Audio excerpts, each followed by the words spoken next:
Oh. Wala pa. Okay, tigin. Tigin. Sana sarap.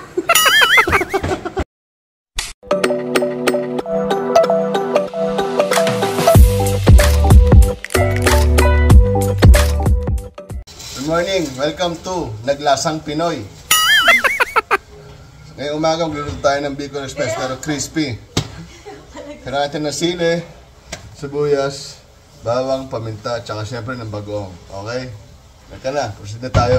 Ito, sinalo natin yung baboy natin.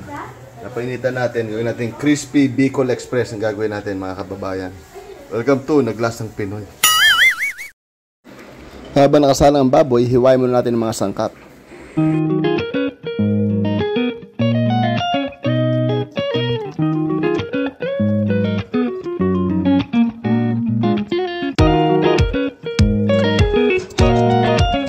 Ito, pag medyo nagmantika na, lipat na natin dito sa air fryer para maging crispy.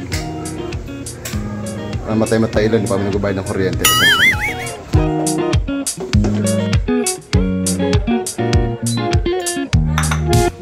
Minsalan natin para maging crispy.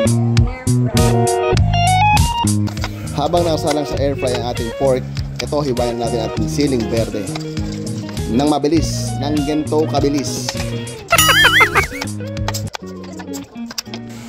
Ito, ulit crispy na ating pork. Ilagay natin sa kawali ulit at ilagay ang unang tigang gata. By this time wala pang apoy, pero ilagay natin yung sibuyas, ginger, tsaka ang bawang. Hahalu-haluin ko lang to hanggang sa may mix natin mabuti yung mga hiniwa natin. Then tsaka natin apoyan. Then pag kumulo na, tsaka natin ilagay ang bagoong. Pero half cup lang kasi maalat ang bagoong.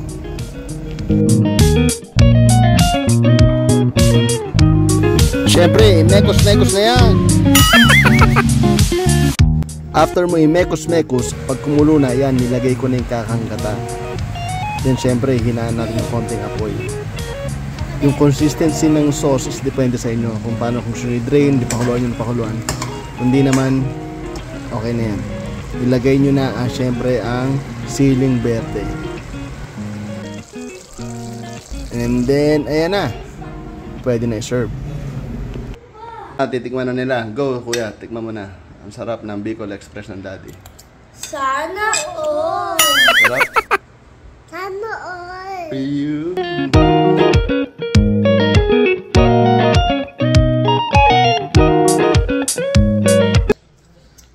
Sarap ba? Sarap. Lalagay kayo dito sa Naglasang Pinoy. Stephen!